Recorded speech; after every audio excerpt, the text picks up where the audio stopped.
Welcome to this new Triggre Weekend Masterclass video, and today I'm going to explain how you can create automatic reminders for your invoices. So we have the template Invoice Irwin, which you can use to create and send invoices, but what you don't want to do is keep track of the invoices that haven't been paid to send out reminders to those customers, because Triggre can do that for you.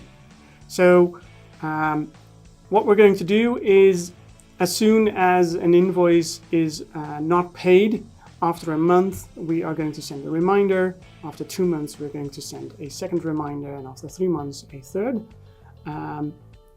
so that you don't have to keep track of that yourself. So let's see how that works. In this case, we have 2 invoices that we've created, which you can see over here. And I'm going to show you how that works when I create reminders by using the Test Auto Reminders button. I use calculation dates for that, so I can easily test this.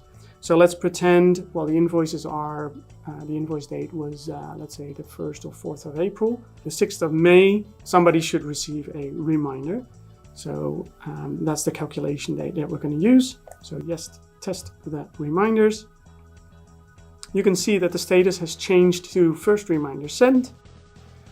Now let's do the second one right away.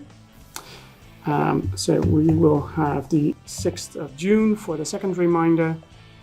There you go. And you can see here that the status has changed to second reminder sent. Okay, so the reminders has been sent and I've received them by email.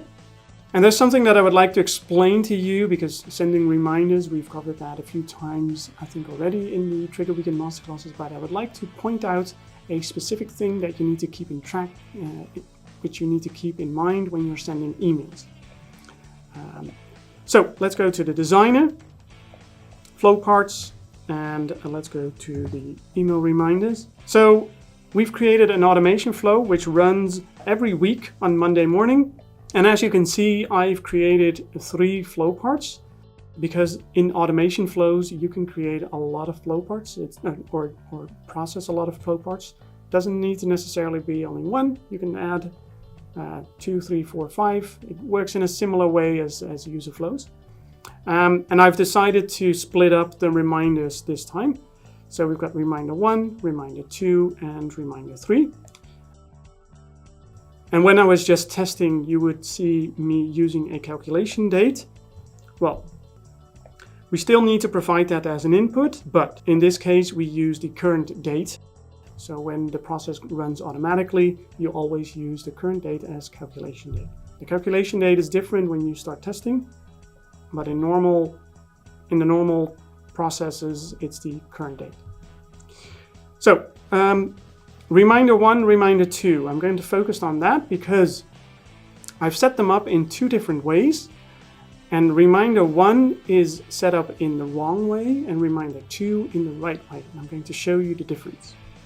So reminder 1. In this case, we are going to send reminders to different people, to a list of people.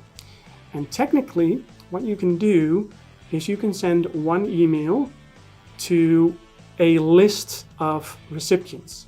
So you can add a list of emails to the to address, and that's what I've done here.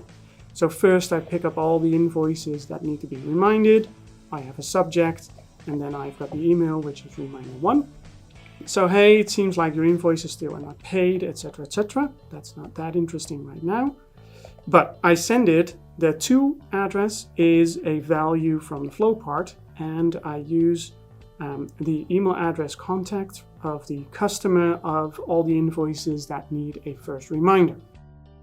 Technically, this is a valid way to set this up.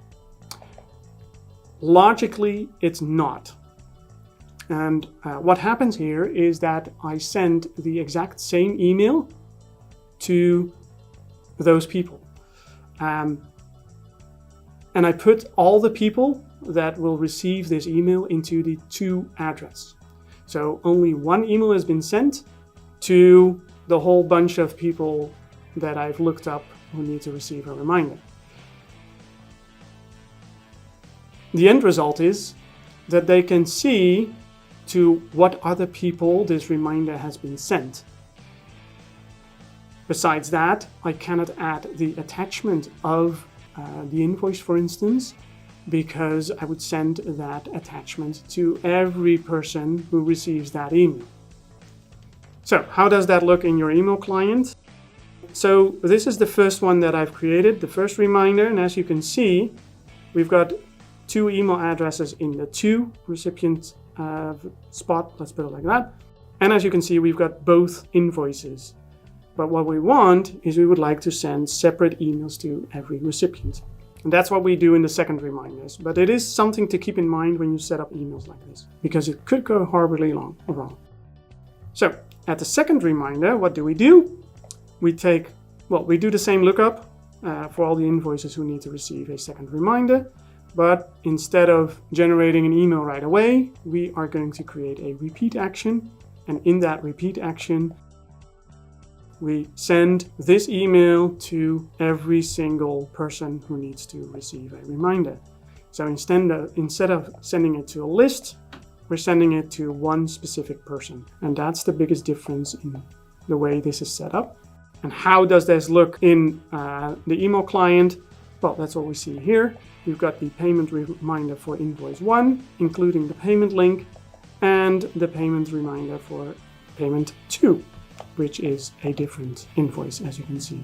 So this is number 698, this is number 699. So that's something that you really need to keep in mind when sending these. Thanks for watching our short 2-episode series about making modifications to Irwin Invoice. Please click the like button and subscribe to our channel. See you next week for a new episode, and in this case, about our template Prince proposal.